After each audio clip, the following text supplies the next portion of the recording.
guys, my name's Alice. And my name's Hannah, and today we're going to be talking about the contraception revolution.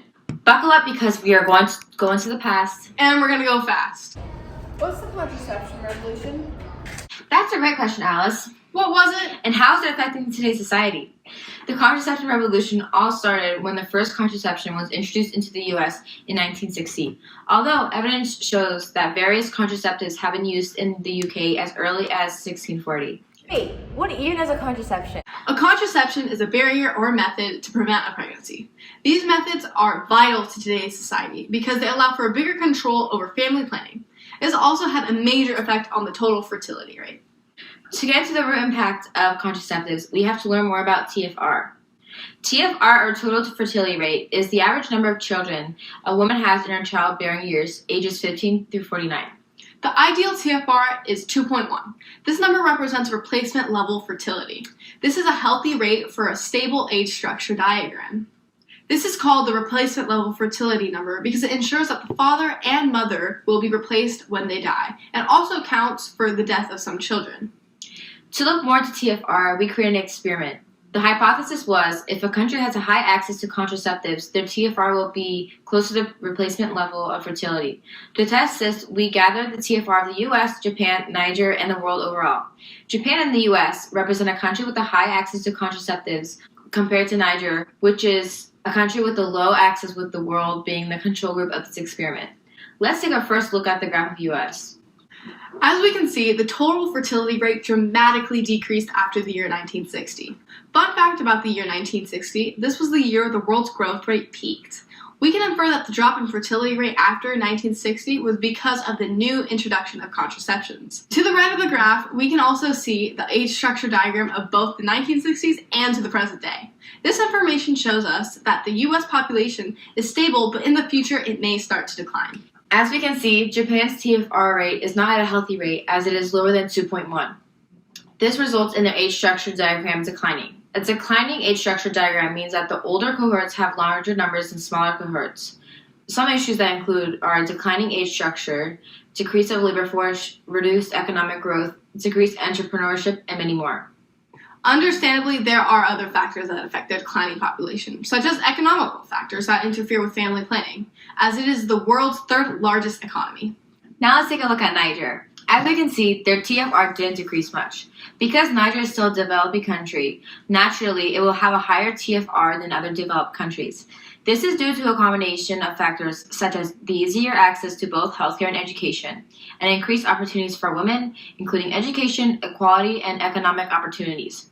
Unlike Japan, Niger's age structure diagram is an example of expanding rapidly. To predict Niger's approximate doubling time, we will use the rule of 70. Doubling time equals a 70% growth rate.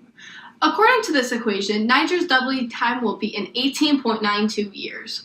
This doubling of population will have a major strain not only on power, water, but also food. These factors will have a negative impact on the environment.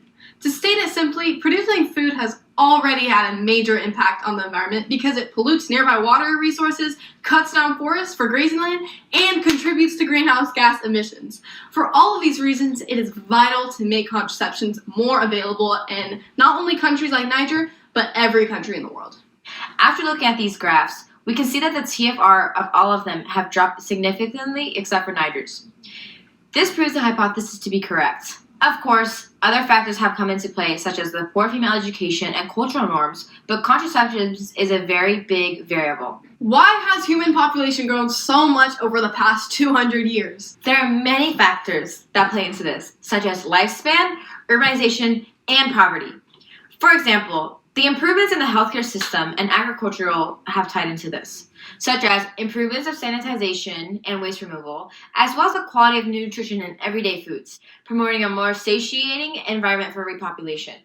We can conclude that healthcare is a very vital factor as more vaccines are also being introduced, fighting against fatal diseases. Modern healthcare today has contributed to improving the health of patients, resulting in a longer lifespan. So why does TFR matter, and how is contraception an example of a turning point in history? Well, I'm glad you asked. In a day and age where global warming is a real issue, a stable TFR is necessary.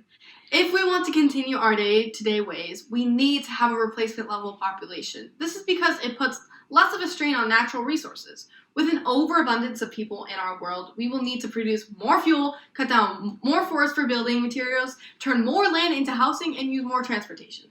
This means we will also deplete vital natural resources such as water to irrigate crops and forests. And guess what? These problems are just the tip of the iceberg.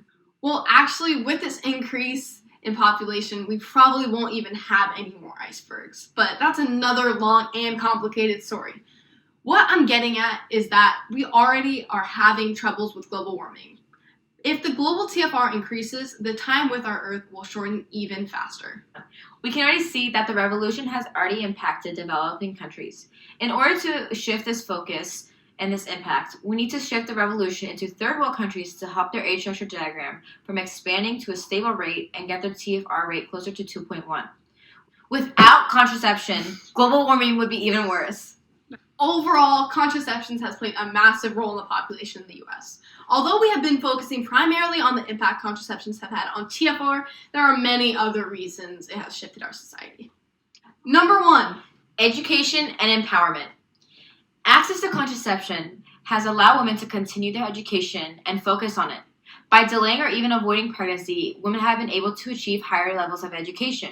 In fact, according to Planned Parenthood, women who use contraception are 20% more likely to finish college. Undeniably, female education is super important not only to gender equality and advocacy rights, but also to dream big and inspire future generations to come. Number 2, Health benefits. The benefits to a more stable society come from a more stable reproductive system. Although it may not be directly impacted to every individual, thanks to many different types of contraceptives, women can now make better informed decisions for her reproductive choices. She can take what is best geared for her body.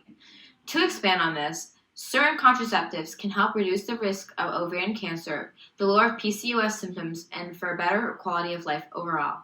Number 3, economic stability. Contraception has resulted in economic stability because it stops a lot of unintended pregnancies. Undeniably, children are expensive. In fact, according to Investopedia, raising a child to 17 will cost over $300,000. For families whose means cannot afford to have multiple children, contraceptions have allowed them to plan more accordingly. Why is too much overpopulation bad? overpopulation from an outside standpoint can't seem that bad at first. However, with the rapid increasing population around the world, there are many problems that are also becoming increased. For example, there will become more poverty rates around the world and less job opportunities, leading to a more population to help make a stable income in more rural/farming areas. Another contributing factor is with the environmental hazards. With global warming becoming a more serious issue due to the population we have today, let's picture the hazards that we will have in the future with this rate. With all these reasons, it is undeniable that the contraception revolution has made a remarkable turning point in history. If you had to take one conclusion from this video, it is that contraception has only positively affected both women and the environment. The next step in this revolution is to expand it to countries that do not have easy access to contraceptions. Although this revolution has almost finished and developed in countries, we can't forget that the fight is not over. We hope you change your perspective on contraceptives.